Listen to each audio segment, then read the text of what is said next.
para la práctica. Veo que estamos acá en la reunión, 28 alumnos. ¿Ustedes cuántos son más o menos? ¿Alguien sabe?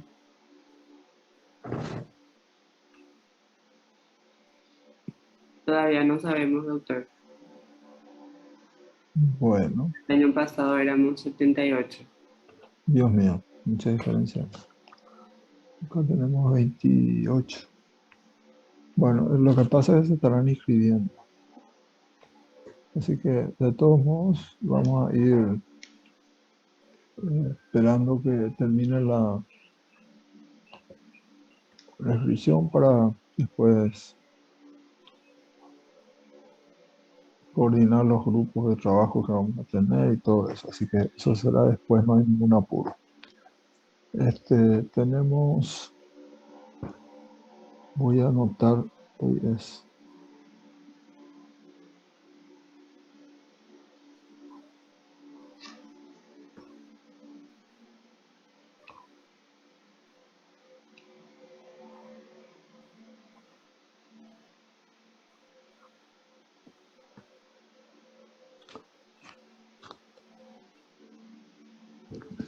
bien, nosotros vamos a tener necesidad de conectarnos a veces con los delegados. No sé quiénes son los delegados, si me pueden dar su mail.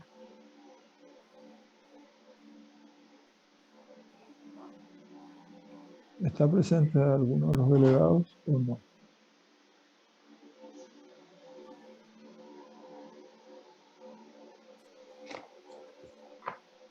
Ahí veo que hay alguien en el chat. Así que Buen día, doctor. Ahí ya le mandé mi correo. dice Sol Moraes 03 gmail.com. Bueno, esa es la delegada, ¿verdad? Sí. Bien. Entonces tu nombre es Sol Moraes. Esto es para enviar algunas cosas, porque la mayoría de las cosas vamos a poner en la plataforma, ¿verdad? Pero de todos modos siempre hace falta tener un contacto por si surge algún inconveniente, ¿verdad? Entonces, el email Sol Moraes.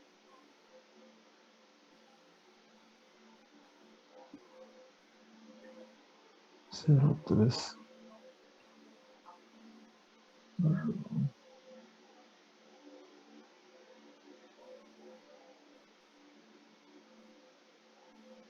Bueno.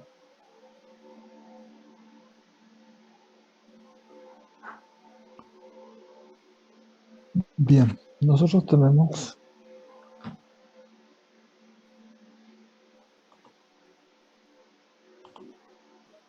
perfecto. Entonces, nosotros vamos a tener una materia que se llama microbiología y parasitología. Vamos a comenzar a ver muchas palabras nuevas, muchas patologías, muchas enfermedades que habitualmente no se usan mucho, porque en algunos se le ponen nombres vulgares, pero nosotros tenemos que conocer muy bien los nombres científicos. Tenemos una cátedra donde se desarrolla la parte inicial, que es de microbiología generalidades, donde tenemos que ver alguna pequeña parte de inmunología, porque ustedes tienen una cátedra que se llama inmunología, pero nosotros vamos a dar algunos conceptos que son necesarios para utilizar en el diagnóstico microbiológico. Entonces, por eso es que siempre damos algunas pautas de inmunología, sobre todo porque tenemos que, ustedes saben que con la pandemia han escuchado mucho el diagnóstico PCR con el diagnóstico por detección de antígenos, ¿verdad? Entonces, hay algunas cosas que vamos a tener que utilizar de inmunología en el estudio microbiológico. Por eso es importante para nosotros la inmunología y vamos a insistir en algunos aspectos de ella, nada más que eso. Después todo el resto van a desarrollar en inmunología. Aparte tenemos capítulos, 4 grandes capítulos, que son los capítulos de bacterias, virus, hongos y parásitos. Bacterias, virus, hongos y parásitos. Cuando hablamos de estos grupos, entonces al hablar de bacterias vamos a conversar sobre bacteriología. Al hablar de virus vamos a hablar de virología. Al hablar de hongos vamos a hablar de micología. Y cuando hablemos de parásitos, parasitología. Y parasitología tiene a su vez 3 grandes capítulos que son la protozoología, el estudio de protozoarios, el mitología, el estudio de gusanos, y por último el grupo de artrópodos. Así que tenemos una materia que es anual, y es anual porque es extensa. Nosotros podemos utilizar para el estudio los libros hay un libro nacional que es el libro de Canese, que es de microbiología y parasitología médica. También hay otros libros como el libro de microbiología de Murray, ¿verdad? Y también podrán encontrar otro libro, pero no les pido que compren todo, ¿verdad? El otro libro que sería el libro de microbiología de Pratt. El libro de microbiología de Pratt usamos generalmente para la parte final, donde damos unos capítulos de conocimiento general de microbiología en el sentido de el estudio de microbiología por aparatos y sistemas, es decir, por ejemplo, toda la parte respiratoria, la parte del sistema nervioso, la parte genital, la parte de la piel, etcétera, qué es lo que puede aparecer de infecciones en esas zonas. Eso veremos al final, ¿verdad?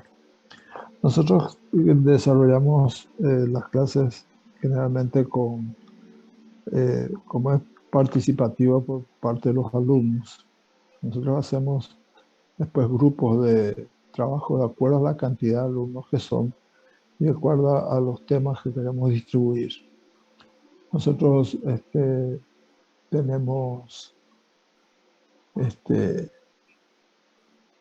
tenemos que hacer participativas, decimos, por eso es que vamos a formar grupos y vamos a darle un tema a cada grupo. Vamos a suponer que sea un grupo de 4 alumnos y entonces a ese grupo le damos un tema determinado para una fecha determinada y le damos los días que tenemos que revisar juntos los trabajos que hacen, ¿verdad? Porque queremos guiar ese proceso y lo único que va a quedar después va a ser la exposición ante todos, ¿verdad? En la exposición después hacemos nosotros los ajustes necesarios y hacemos participar también a todos los compañeros. Como nosotros tenemos que estudiar microorganismos que son causantes de infecciones, tenemos que también conocer cómo se presenta en el ser humano.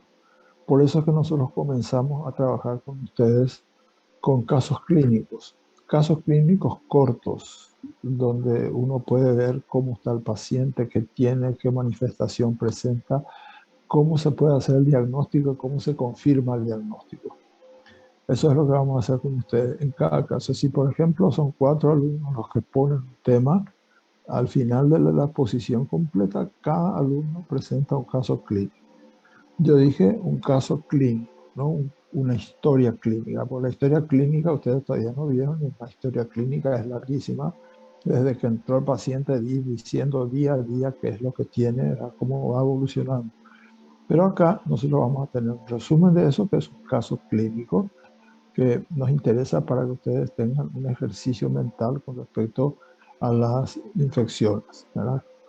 Porque eso es muy importante para ustedes como médicos, porque se presenta un caso, ¿verdad?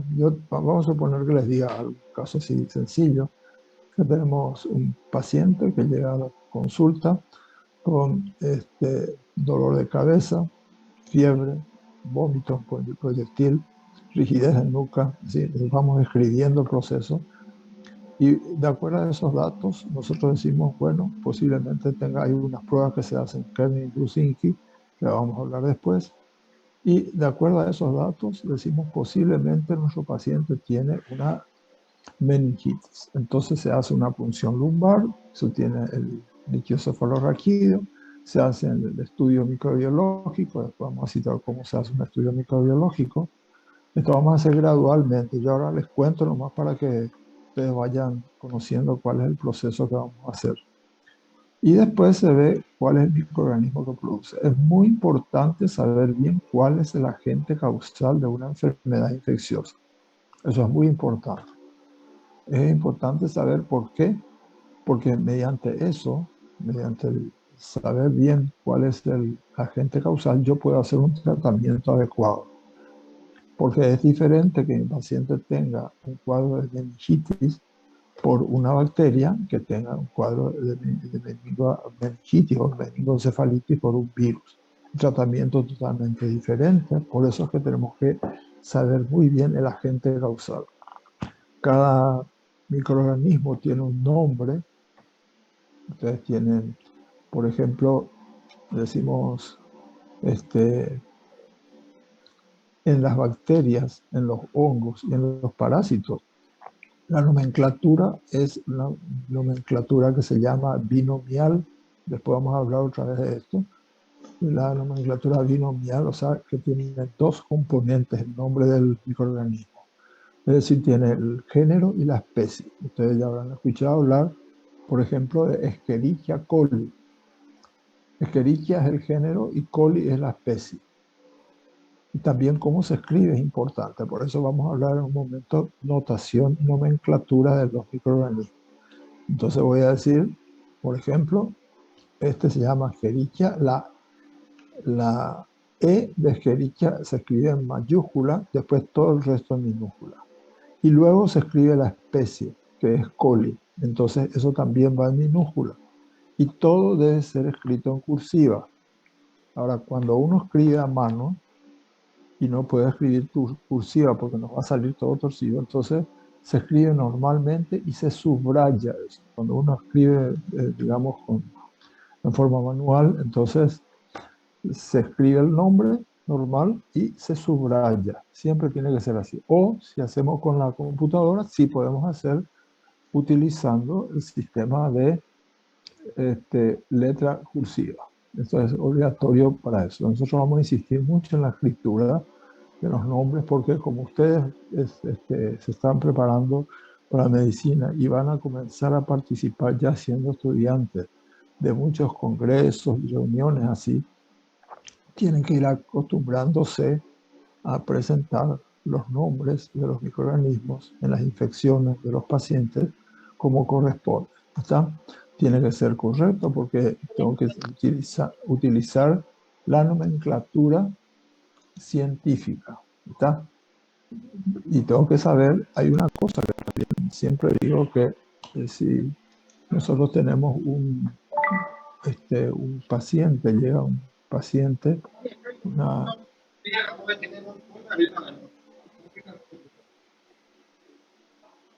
¿alguien quiere preguntar algo?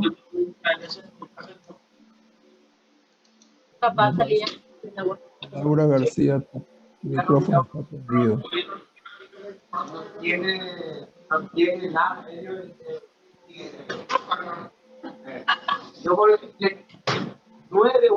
García.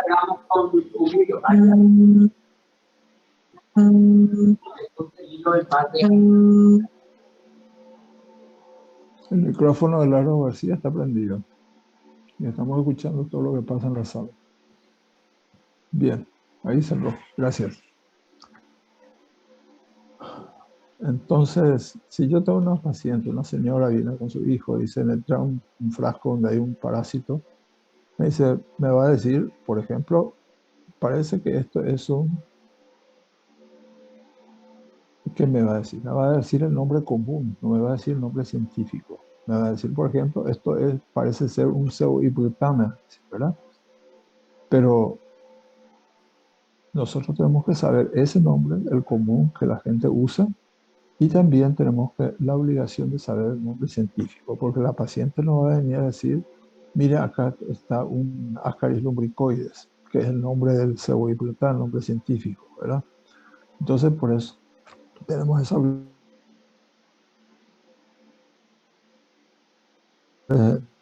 Comunes, guaraní y demás.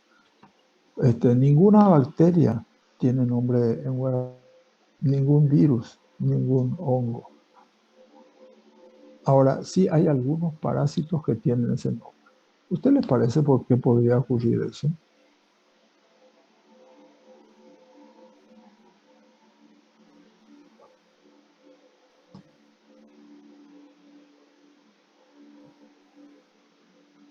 Ocurre que las bacterias son microscópicas.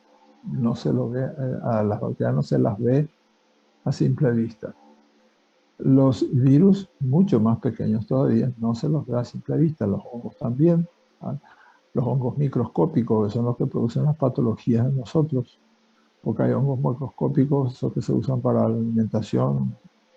Un lomito de champiñón, por ejemplo, el champiñón sí podemos ver, ¿verdad? Pero los microscópicos que producen patologías no. Y quedan los parásitos y algunos sí que son grandes, y entonces sí tienen nombre. El cebolipientán sí es largo, puede tener hasta 35 centímetros. Entonces se ve, y entonces por eso las bacterias y virus esos no tienen nombres en guaraní. En cambio, algunos parásitos sí, no todos, no todos, ¿está? Entonces eso vamos a tener que ir aprendiendo de a poco. Ustedes, yo les pido a partir de ahora, nosotros tenemos el inicio de las clases, ¿verdad? Es un inicio que estamos todos en cero, toditos estamos iguales y después vamos adelantando. Yo sé que a veces es un poco difícil recordar ciertos nombres que algunos están, muchos están en latín, ¿verdad? Y entonces eso se van a ir acostumbrando ustedes a emplear la nomenclatura científica y a usar como corresponde. Pero yo sé que cuando llega más o menos septiembre, agosto, septiembre, ustedes ya son unos capos en todo esto. Así que si ustedes nos siguen bien, vamos a tener un curso sin problemas. Realmente no tenemos. La única vez que tuve inconveniente fue con este asunto de la pandemia, que algunos asistían hacia la clase y después, o sea, prendían su cámara, yo digo su computadora, y la cámara estaba apagada y no sabíamos si estaba o no estaba ahí, ¿verdad? Yo creo que participen, que no se queden. Ustedes tienen la ventaja de poder estudiar y poder estudiar una carrera que creo que les gusta, porque es muy interesante la medicina, muy linda.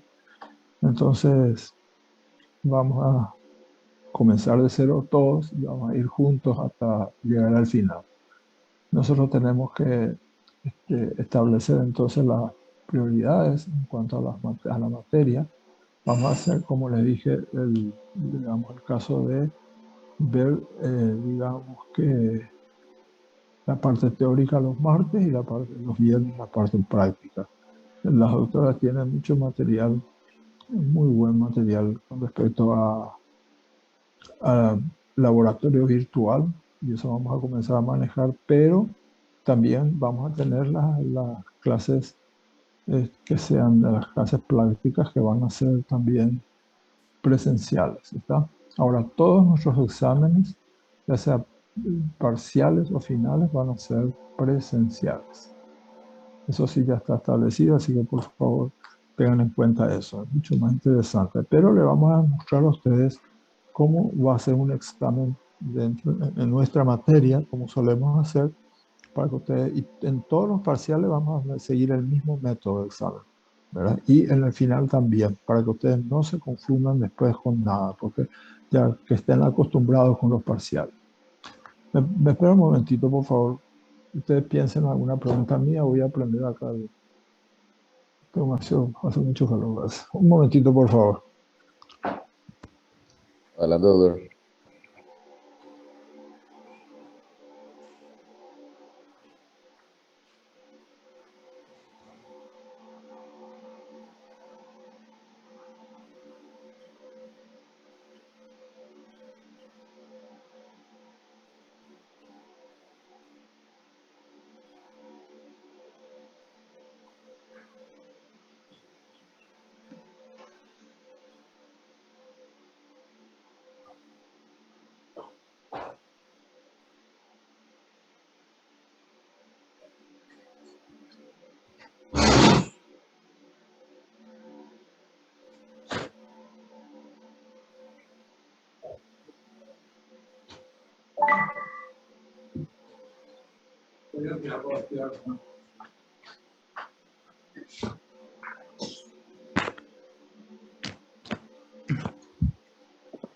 Bien, ustedes disculpen.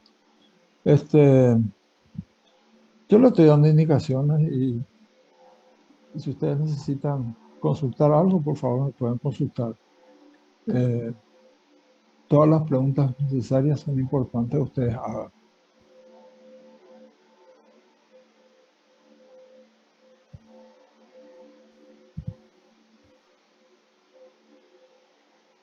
A ver, porque estoy mirando algo acá en el chat. Dice Reina Antunes, dice, profe, ¿estás presentando pantalla? No, todavía no. Un poquito después ahora quiero conversar con ustedes. Si tienen preguntas en este momento, después yo les voy a avisar cuando voy a presentar algo en la pantalla. ¿Está? Yo les voy a avisar. ¿Estamos? Ahora quiero conversar con ustedes, que hagan las preguntas que quieran, ¿verdad? Ajustar las cosas. Y si hoy no se acuerdan de una pregunta, después me hacen en algún momento. No hay ningún inconveniente de eso, ¿verdad? La única cosa que quiero es que atiendan, que estén presentes de verdad y que ustedes hagan un buen curso. Ustedes van a tener, ¿saben qué pasa con esta cuestión de microbiología y parasitología? Los microorganismos tenemos que conocerlos muy bien. Porque en todas las especialidades que ustedes estudian van a tener pacientes que en algún momento pueden tener una infección. Y al tener una infección, tenemos que pensar en los 4 grupos, acuérdense siempre, los 4 grupos, virus, bacterias, hongo y parásitos. Nosotros tenemos que ver cuál de ellos es. Cuando dicen mi paciente posiblemente tenga una infección. Entonces, si el paciente tiene una infección, entonces ¿qué? Si tiene infección, tengo que pensar en cuál es el agente causal. Agente causal de una enfermedad infecciosa es aquel que produce la enfermedad. ¿Está? Eso es lo importante. Yo tengo que saber, tengo que establecer cuál es el agente causal para que yo pueda tratar al paciente, pueda atacarle a ese agente causal, no a otro. Ustedes van a ver, por ejemplo, yo voy a tomar como ejemplo el dengue. Ustedes habrán escuchado hablar bastante del dengue, ¿verdad? Para ver algunas relaciones, algunos conceptos para que no vayan equivocándose, que eso es lo que vamos a ver todo este curso. ¿Cuál es la agente causal? Cuando yo digo esta persona tiene dengue o fiebre dengue, entonces me estoy refiriendo a un paciente que tiene una patología determinada, ¿verdad? Y yo confirmo que tiene dengue y es porque le atacó un virus que se llama virus del dengue. Entonces, el agente causal, en este caso, es el virus del dengue. Pero ¿cómo le llegó ese virus al paciente? Le llegó por medio de un vector, que es el mosquito. El mosquito Aedes aegypti. O hay otro parecido que es el Aedes albopictus. Esos son los vectores que transportan el agente causal los vectores no producen enfermedad. ¿Está? Entonces, atiendan bien cuando ahora en adelante ustedes dicen, este paciente tiene dengue. Ah, fue el mosquito el que le produjo. No, el mosquito no produjo esa infección.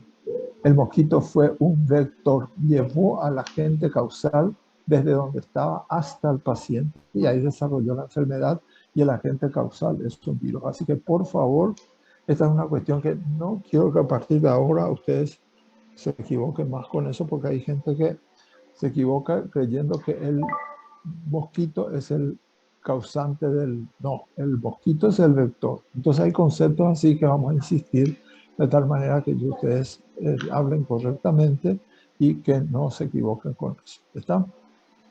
Bueno, hay así cosas que vamos a ir insistiendo de tal manera que ustedes vayan ubicándose en nuestro tema. Vamos a ver algunas palabras después que quiero que ustedes vayan desarrollando para que se vayan acordando con el tiempo.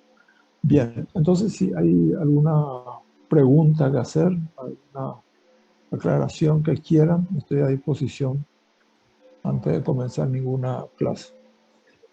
A ver. Doctor, de los libros que citaste, ¿cuál sugerís que compremos? Mira, que compren o presten, ¿verdad? Mira, el que tiene así completito el libro, es el libro nacional que es de Canese, ¿verdad? Está bastante bien desarrollado. Hay otros que están en la biblioteca también y eso se puede usar para preparar una clase, para preparar un trabajo, entonces sí se puede complementar con eso. ¿Está? Genial, gracias, doctor. Después, hay una cosa, yo voy a preparar después, porque estoy esperando saber cuántos son. Yo voy a preparar el pedido para que hagan los grupos.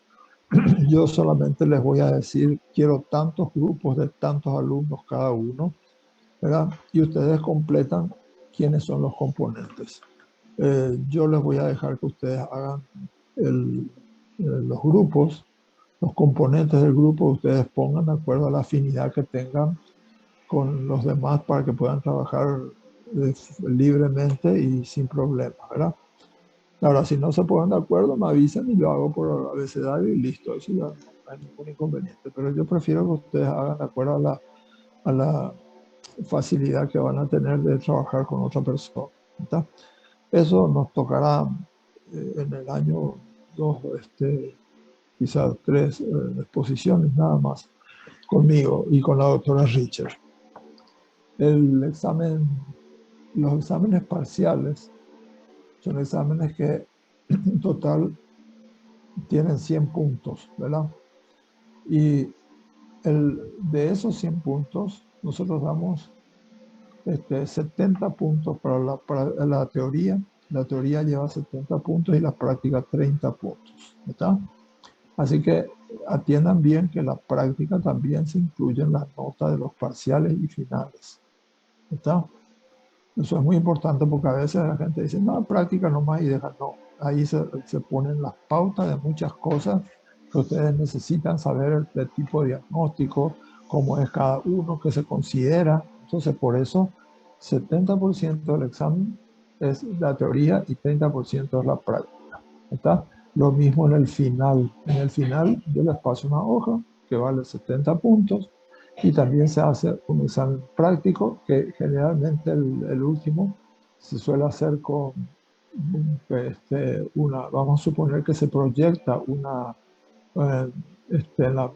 pantalla, así como va a ser presencial, todos van a estar ahí, se proyecta y se ve por ejemplo, huevos de un parásito y al lado me escriben una pequeña un caso clínico pequeño referido a ese tema para que ustedes sepan qué tipo de agente es el que estamos presentando para que pongan como correcto. ¿Está? Así que esto vamos a ensayarnos después, no va a ser una cosa que le vamos a poner y listo, no. Esto se va a ir haciendo, por eso les pido por favor que ustedes siempre estén en las clases, que siempre estén acompañando. Las dudas que tengan siempre nos pregunten a los 4 componentes del equipo de la cátedra. ¿Está? Y vamos a tratar de que ustedes saquen un buen provecho de esto y que al final sepan cómo manejarse, que lo que interesa es que hayan aprendido como corresponde y que ustedes sigan bien porque todo lo demás van a tener que desarrollar de esa manera. Por eso queremos que esto que vamos a hacer ahora lo hagamos como corresponde. ¿Está? Otra pregunta si tienen, por favor. Doctor, Sí, cómo no. generalmente, ¿cómo hacéis tus parciales? ¿Son todos selección múltiple o completa? No. El examen parcial y los finales también, porque hacemos el mismo estilo siempre, para que los parciales para que se vayan acostumbrando. Hacemos, por ejemplo, una parte correspondiente a opción múltiple. Otra parte ponemos falso verdadero. Tomamos una frase y ustedes escriben si es falso verdadero y si es falso, escribir lo correcto abajo, ¿verdad? Después ponemos algo para completar. Si ponemos para completar. ¿Está? Y al último ponemos casos clínicos. ¿Está? Cuando comencemos a dar casos clínicos, no en todos los exámenes. El primer examen generalmente no damos, pero después sí. ¿Está? Así que ese es el mecanismo que vamos a tener. ¿Está? Por eso lo vamos a poner en los parciales el mismo estilo para que ustedes se vayan acostumbrando, sepan cómo es y que al llegar al final ustedes sepan la manera de presentación del examen. ¿Está? Dale, doctor, gracias. Listo, exacto. Eso va a ser el mecanismo que vamos a tener con los exámenes. Yo quiero que eso de completar, sí, tenés razón, ahí pongo para completar. Por ejemplo, en este examen pasado, el último examen final que tuvimos, yo puse citar los métodos diagnósticos del SARS-CoV-2. O sea que le estoy pidiendo algo que hace 2 años que se está hablando del diagnóstico del SARS-CoV-2. SARS-CoV-2 es el agente causal del COVID-19, ¿verdad? Y hubo gente que no me puso, pero yo no puedo entender. Le dije, bueno, yo les doy este tema ya a favor. Y alguien me puso que va a hacer el estudio en materia fecal. Entonces, yo no puedo entender que después de todo un año haber hablado del tema y que hace 2 años que nuestro país está hablando de esta pandemia, alguien no me diga lo que corresponde. Y yo decía, bueno, esto es fácil, le voy a poner para que ellos tengan facilidad. Bueno, no. Por eso es que hay que atender, ¿verdad? Hay que atender. Porque cuando yo digo cómo se diagnostica, no es que me digan ustedes, se hace análisis de sangre. Análisis de sangre dice cualquiera, el que pasa ahí por la esquina, él te va a decir, yo necesito saber cómo estoy, hago análisis de sangre. Pero me tiene que decir, ¿qué tipo de análisis de sangre? ¿Verdad? Por eso que yo tengo que saber, cuando hago los cuadros, los casos clínicos, yo tengo que saber, en el caso del cuadro clínico, qué es lo que presenta el paciente y yo pienso el diagnóstico probable, qué tipo de microorganismo puede hacer. Entonces, pensando yo como médico, ¿cuál sería la agente causal? Yo pido los estudios microbiológicos para confirmación. ¿Está? Y ahí entonces hago, si yo tengo meningitis, como le dije hoy, voy a hacer unas pruebas que vamos a indicar cuáles son, ¿verdad? En microbiología, para constatar cuál es el agente causal, ¿verdad? No es, se hace análisis de dichosos organismos, no me dicen nada. ¿Verdad? Hay que ver si qué tipo de estudio se hace, si es una PCR, si es una reacción en cadena de la polimerasa o si es una inmunofluorescencia, una FTADS. ¿Qué diagnóstico vamos a determinar con una determinada prueba exacta? ¿Estamos? Entonces es importante eso. Y les aviso que no todo en parasitología, nosotros vieron que les dije que se llama esto microbiología y parasitología. Y no todo en parasitología es análisis materia fecal, porque la gente dice parásito, lo único que piensa que puede haber parásitos en materia fecal. No, hay parásitos en produciendo meningitis, meningocefalitis. Hay otros que producen una infección del sistema nervioso, aparte del sistema nervioso, toda la pared respiratorio, o tenemos que ver con infecciones urinarias. Todo, en todas partes puede aparecer. Entonces yo tengo que ver en cada caso cuál es el agente causal y qué voy a hacer para diagnosticar ese agente causal. ¿Está? Entonces es interesante porque ustedes comienzan ya a analizar esto como pacientes, ¿verdad? Vamos a hacer todo bajo ese aspecto y quiero que analicen. Nosotros tenemos, así como médicos, tenemos la obligación de pensar y eso es lo que nos sirve a nosotros pensar mucho para poder analizar las cosas y llegar a la confirmación de lo que tiene el paciente para poder hacer un buen tratamiento. ¿Está? Nosotros, cuando ahora que digo tratamiento, yo no les voy a pedir a ustedes que me digan un tratamiento exacto de algo. Por ejemplo, te dice, se da tantos miligramos de tal cosa cada tantas horas durante tantos días y después repetir. No, eso no les voy a pedir. Lo que sí tenemos que saber es que si yo tengo una infección urinaria, ¿qué antibióticos podría dar? ¿Verdad? Porque hay que reconocer ya desde hoy en adelante, que cuando se va a tratar un paciente que tiene infección bacteriana, se usa antibiótico. Cuando tiene infección viral, un antiviral. Cuando tiene infección por hongos, un antimicótico o antifúngico. Y cuando es por parásitos, un antiparasitario. Entonces, esas cosas sí tenemos que saber siempre. Y un antibiótico no es para todos los casos, no es para virus, bacterias, hongos, parásitos. ¿Está? Es cuando el paciente tiene una infección bacteriana. ¿Está? Por eso hay algunas excepciones que veremos, ¿verdad? Pero por eso es que yo tengo que saber bien cuál es el agente causal de una enfermedad infecciosa. Si yo no sé cuál es el agente causal, ¿cómo voy a tratar? ¿Estamos? Entonces esas son las cosas que vamos a insistir, porque ustedes tienen que ir preparándose y después, cuando lleguen a desarrollar lo que significa farmacología, donde ahí van a estudiar todos los fundamentos de la utilización de los tratamientos, ahí sí ya van a conocer bastante del capítulo de las infecciones, ya van a tener algún conocimiento que vamos a ver nosotros acá. ¿Está? Bien, acá ahí tengo un pedido en chat, un momentito, dice que va a haber un programa de micro en donde podemos ver las fechas de parciales y prácticas. Mira, sí, está bien la pregunta. Yo tengo, en primer lugar, habla del programa, eso yo después les puedo pasar, voy a conseguir eso y les puedo pasar a la delegada, ¿verdad? Aparte de eso, hacemos un cronograma de clases. Un cronograma de clase, es decir, en esta clase de hoy damos tal cosa, ¿verdad? En la próxima semana, en el mes de agosto damos tal cosa cada día, ¿verdad? Entonces eso les voy a preparar después y les voy a dar. Y yo necesito primero saber toda la cantidad de alumnos, eso para decir algo el cronograma teniendo en cuenta los grupos, por eso es que todavía no les puedo entregar eso, pero sí les voy a hacer. Y aparte dice, ver las fechas de parciales y prácticas. Mira, esto que generalmente hacemos la coordinación de las fechas y yo quiero trabajar con ustedes. Ustedes tienen los periodos y no vamos a salir de los periodos de examen que hay.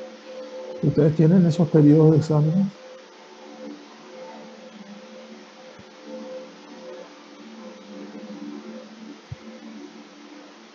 A ver, les pregunto, ¿ustedes tienen los periodos de exámenes, primer parcial, segundo? ¿Tienen o no? No, doctor. ¿No tienen? Yo ¿No les entregaron a ustedes el cronograma ese de la plataforma? No pusieron. Bueno, yo voy a ver eso para que aparezca en la plataforma, ¿verdad? Y los periodos de examen. Entonces, una vez que tengan eso, voy a ver con ustedes vamos a proponer las fechas, de tal manera que, porque yo considero que un examen ya sea parcial o final, para ese examen forman parte el profesor y los alumnos. Y tenemos que estar de acuerdo ustedes y yo. Porque si yo no puedo, no hay examen. Y si ustedes no pueden, tampoco hay examen, ¿verdad? Entonces voy a ver con tiempo y vamos a ver si por el próximo martes les traigo toda la documentación necesaria, les digo la fecha y converso con ustedes qué fecha podría ser. ¿Está? Está, doctor. ¿Estamos de acuerdo? Bueno, Sí, doctor. yo les quiero, hay unas palabras que a mí siempre me quedan, que les quiero hacer trabajar un ratito ahí, unos 10 minutos a ustedes. Les voy a dar unas palabras que quiero que me busquen en cualquier material que tengan disponible ahora, por internet, lo que sea, y nada más que el concepto, y si tienen algún ejemplo me da. ¿Está? Si ustedes quieren anotar lo que les digo, lo que les pido ahora, por favor, y ustedes buscan un rato y después discutimos esos temas. ¿Puede ser? Sí, Sí, profe. doctor. Bueno, entonces yo le hago un listado. Uno, agente causal de enfermedad infecciosa. Yo quiero, ¿qué es eso, verdad? Eso es muy importante para mí. Agente causal de enfermedad infecciosa. Dos, vector mecánico.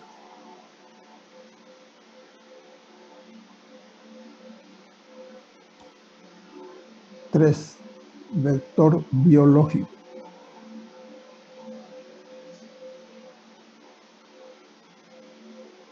Cuatro, criadero.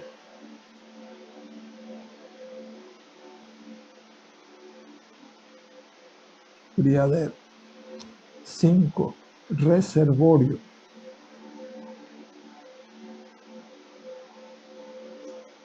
Seis, factor de patogenicidad. Factor de patogenicidad.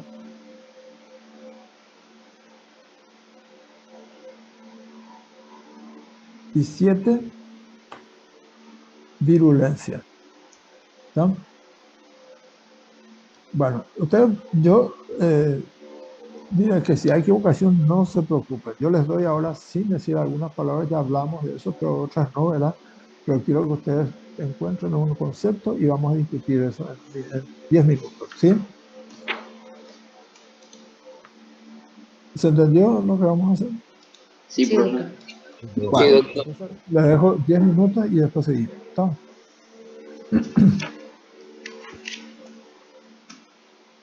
Vale, profe.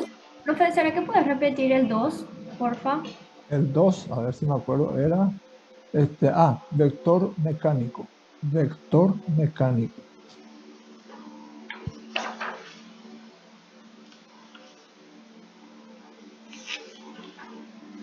Gracias. Sí, estamos.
Profe, una pregunta.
Bueno, a ver, vamos a seguir.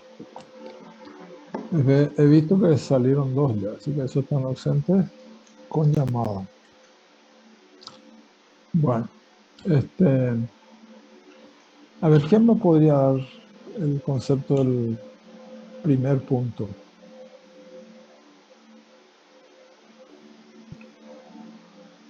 Em, no serían trastornos causados por el organismo como bacterias, virus, parásitos y normalmente no son ofensivos o incluso útiles bajo ciertas condiciones. Sí, exacto. Entonces, agente causal son aquellos grupos que citaste, los cuatro, ¿verdad? Que son los que producen infecciones habitualmente en el ser humano. Y creo que hay otros que se pueden estar en nosotros, pero como comensales y ayudándonos para ciertas situaciones. Pero sobre todo, un agente causal se refiere al que produjo una infección. ¿Y cuáles son los cuatro grupos? Nosotros vamos a insistir siempre que son los que causan infecciones en nosotros. Vienen a ser los virus, las bacterias, los hongos y parásitos. Entonces, esos son agentes causales.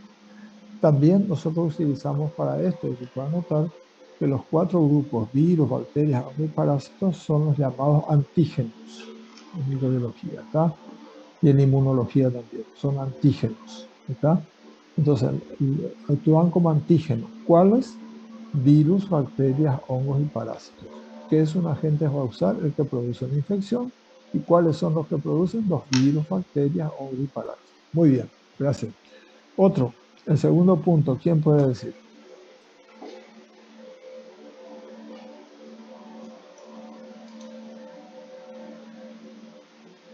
Vector mecánico. Yo tengo que es un artrópodo que transporta físicamente un agente infeccioso a un hospedador y en el que no se multiplica ni se desarrolla el agente patógeno.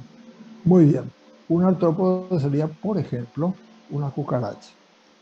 Y entonces ese lleva consigo al microorganismo que es causante de infección, pero no se desarrolla en él ninguna forma del microorganismo, sino que solamente transporta. Es lo que digo, una cucaracha lleva sobre su organismo, sobre su cuerpo, lleva a bacterias, por ejemplo, de un lugar a otro.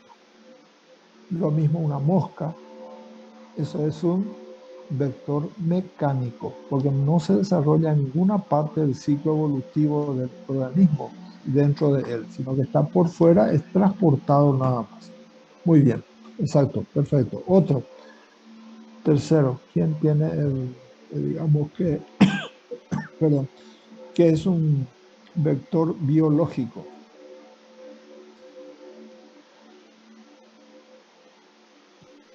Son organismos que pueden transmitir patógenos infecciosos entre personas o de animales a personas.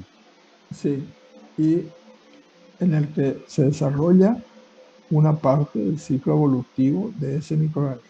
¿Está?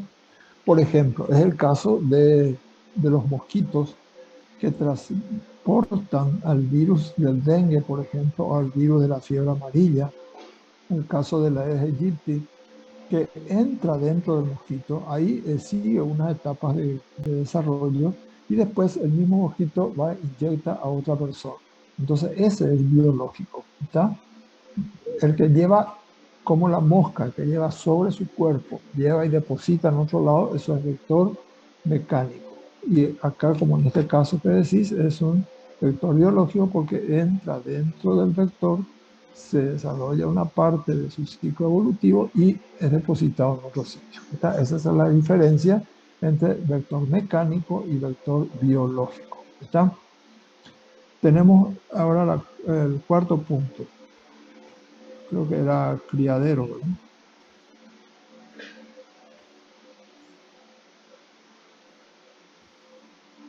A ver,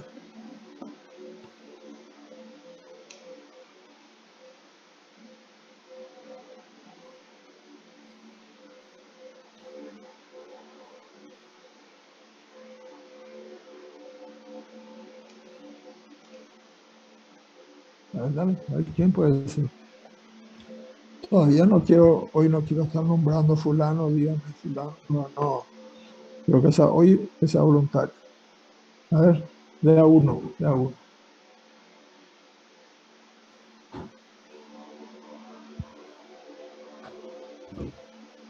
Lugar destinado a la cría, profe. A la cría de, Y está bien, de, de un vector. ok, profe.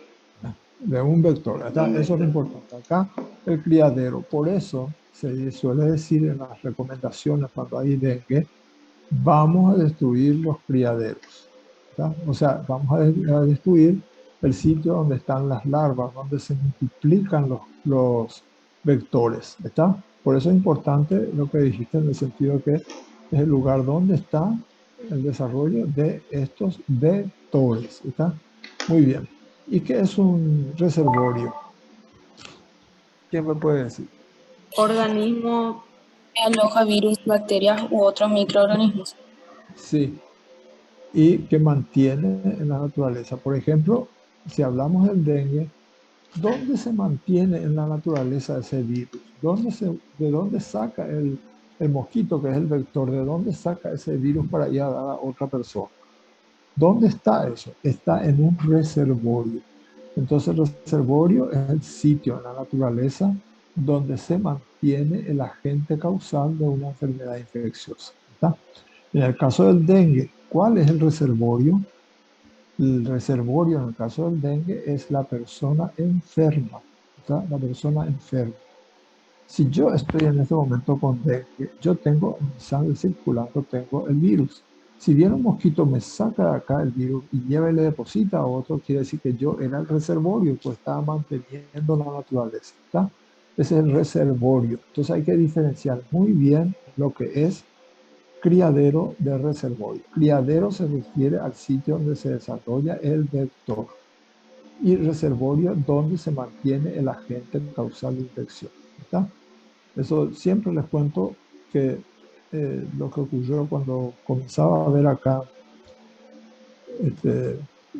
casos de dengue, porque antes no había, ¿verdad? Entonces comenzó a ver y todo el mundo estaba preocupado por eso y entonces en un sitio he visto así como un pasacalle que decía, combatamos al dengue, destruyamos el reservorio.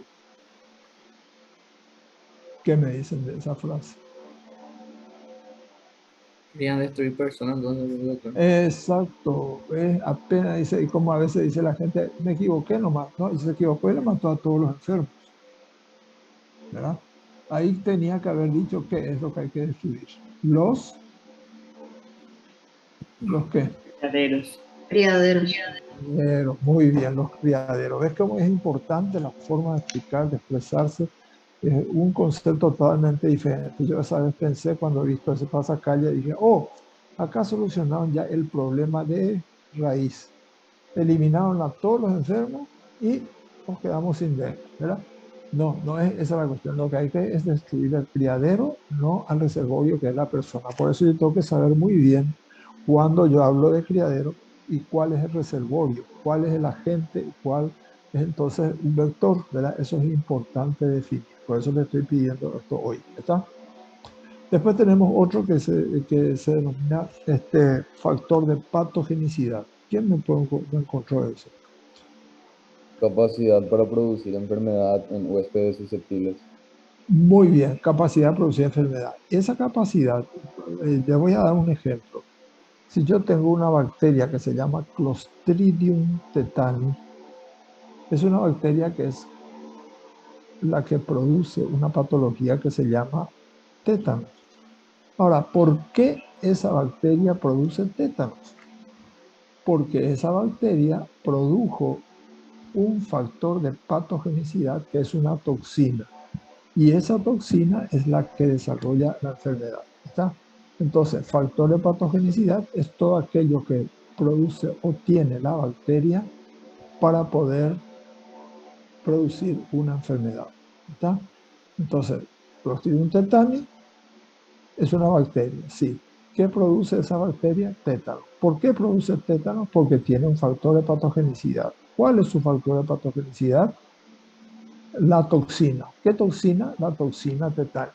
¿Está? ¿Ven cómo se relaciona todo? Y yo digo cuál es un factor patogenicida. ¿Estamos? ¿Y quién me puede decir al final lo que es la virulencia? Es el grado de la patogenicidad de Muy un bien. fenotipo. De una Eso, muy bien. El grado de patogenicidad, muy bien. O sea, la intensidad con que nos va, ese factor nos va a dañar, el grado del daño que nos puede hacer. Hay algunos que tienen la virulencia baja y otros tienen una alta virulencia, y la alta virulencia puede llegar hasta el daño denominado muerte, ¿verdad? Hay otros que son menos, pero siempre es como dijiste, el grado de la acción del agente patógeno. ¿Está? Ahora hay que recordar entonces lo que es virulencia y patogenicidad. Y cuando decimos virulencia, no es que se refiere solamente a los virus, también es virulento un parásito, es virulento un hongo, es virulenta una bacteria, ¿verdad? Ese concepto se usa para todos. El grado, como dijiste, el grado de daño que nos va a producir ese microorganismo. ¿Está? Bueno, estos son algunos términos que quiero que ustedes vayan acordándose para que no vayan a confundir después los términos. ¿Estamos? ¿Alguna pregunta hasta acá? De mi ¿Alguna parte, duda? ¿Está bien? no doctor. Bien. Entonces, voy a levantar algo para mostrar. A ver si